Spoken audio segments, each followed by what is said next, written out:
Okay, I'm going to take you through how to create a Kahoot interactive quiz. The very first thing that we need to do is we need to sign up with Kahoot. So you will go ahead and either use your email or you can use the Google single sign-on option. So once you've created your account, you're going to select teacher and then higher education option. So the next thing that we see is a very busy dashboard. And remember, Kahoot was created for the K through 12 audience, so don't be put off by this. There are a lot of very cool and interesting features about this tool. The very first thing we need to do is address the elephant in the room. Unfortunately, Kahoot has changed up their plans, and it is not free for the number of students that you need if they were to each respond individually.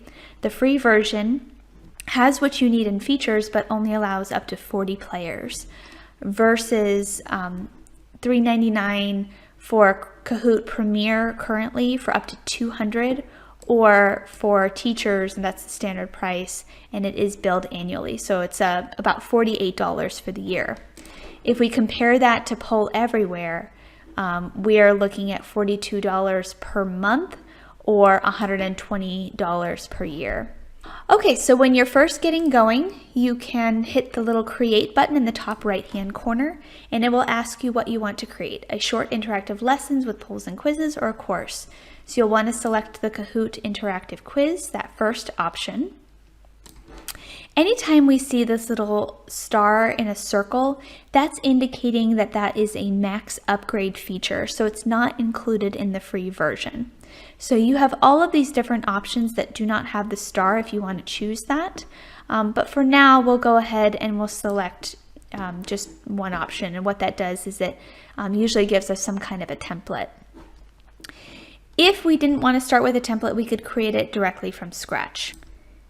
If you wanted to create it directly from scratch, go ahead and select the new Kahoot and create option in the top left-hand side.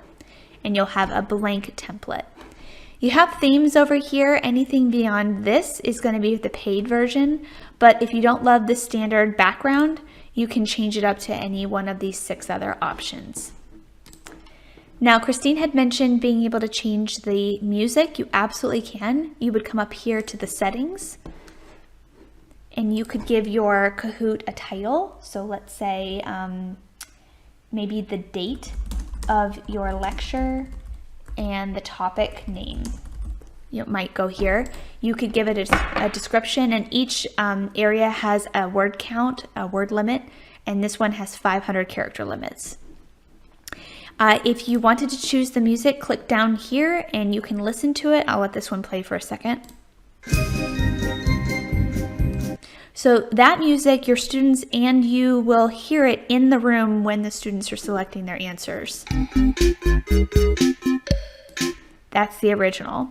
There is a way to mute the audio as opposed to having to mute your audio in the room. I'll show you how to do that as well.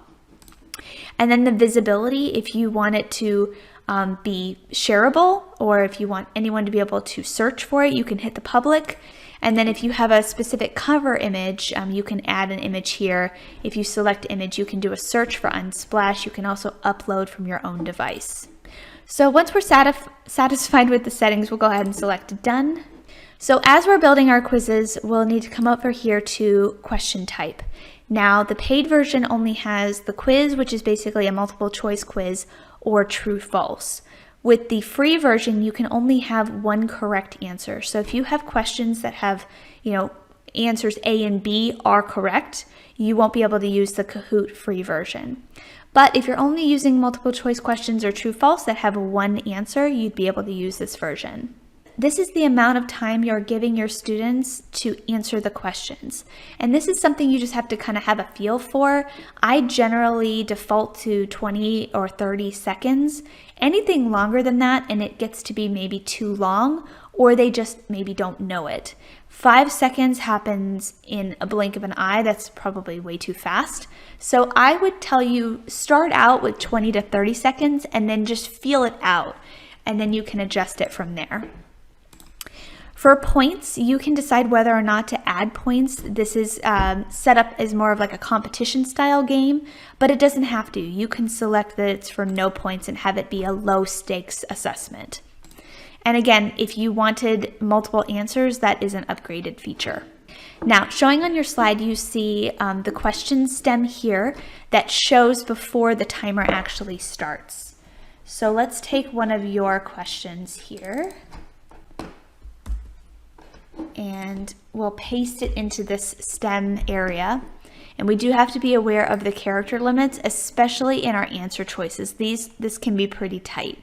So you don't want, for example, to put a case study in this. You might show the case example on a slide or print it out for them and then just have them have a shorter version of the case in your Kahoot question. And then when it's time to assign a correct answer, you would select the little circle right next to the answer choice that is correct. Now, let's say that you wanted to have some type of media, whether it be an image or something showing. We can upload our own images. We can also do a search. And I'll just select one that I uploaded for you as an example. Now, once that image is uploaded, you can crop it, you can make it look a little different, we can zoom in. This isn't a great one to do that in because it's very grainy, but you do have options to adjust and crop the image. If you needed to replace it, you would just hit remove and you would insert or look for a new media file. To add a new question, you have a couple of options. You can duplicate the first question, and then you'll see the second quiz question pops up. You can also come over here next to the second question and you see the little duplicate and then the delete option. If you duplicate, then a third question pops up. You can also drag these questions in any order that you'd like. You just hold on to it, click the left key on your mouse and then just drag it down and release. Now, Kahoot is great in that you can preview the slides to see what it will look like for your students. So right here on the left-hand side is mirroring what the clock timer will look like. And when your students are answering, the numbers will appear over here.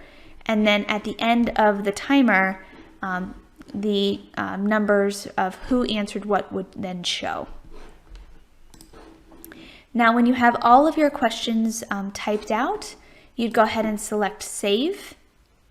And then it gives you the option, are you wanting to test it, where you could, as opposed to preview, see a little bit more of an expanded view on what it would look like for your students.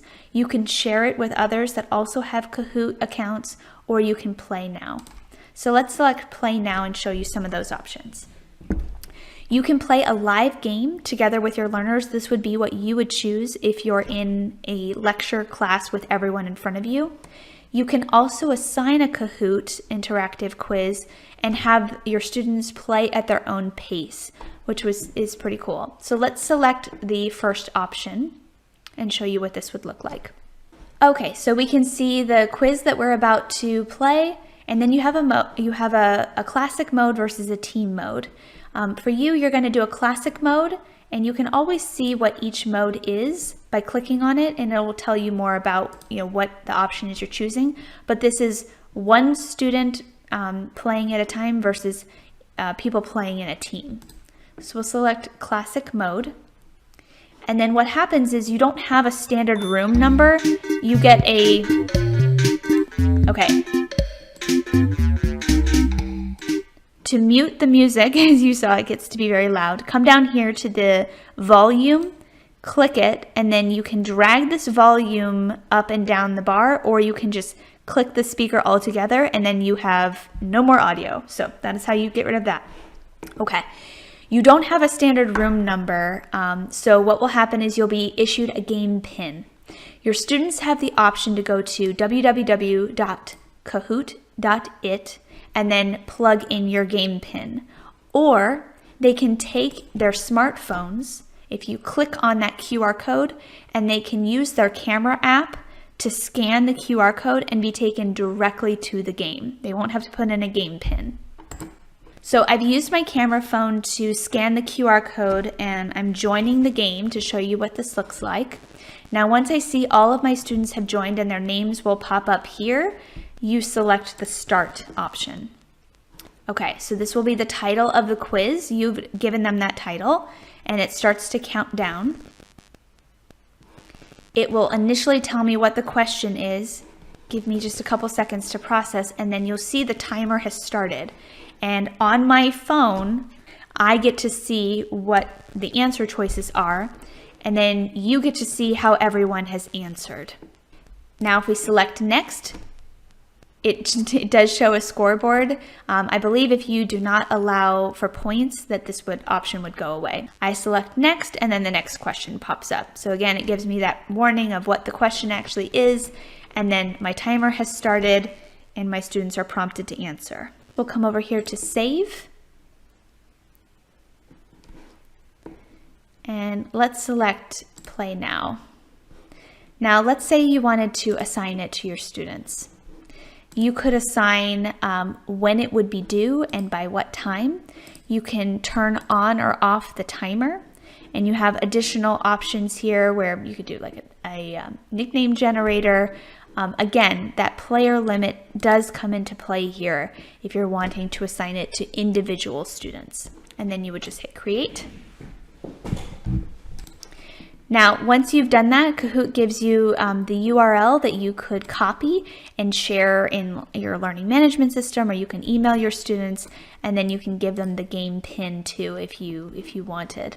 There are these other ways to share your Kahoot interactive quiz, and it does tell you that this assigned Kahoot quiz ends in 3 days. You can end it early, or you can change the deadline just by selecting these two options. Now, when it comes to reports, let's use this one. Come up here to the reports option, and you can see how many players took part in your quiz, how many questions, the time that it took for them to answer. A question is labeled a difficult question if more than 35%, I believe, of the class got the answer wrong. Same thing goes for the need help feature or those that didn't finish, and then you could reach out to those students individually. So this is the summary view. If you wanted a quick snapshot view of who actually completed your quiz, you would select players. Questions breaks it out by the number of questions we had and incorrect versus correct. And then for feedback, you have the option to ask for their feedback after they have taken the quiz. So they can rate the game. It'll ask them thumbs up, thumbs down, would they recommend it, did they learn anything, and how did the Kahoot make them feel in the feedback. That's a happy face, kind of a neutral face, and a sad face.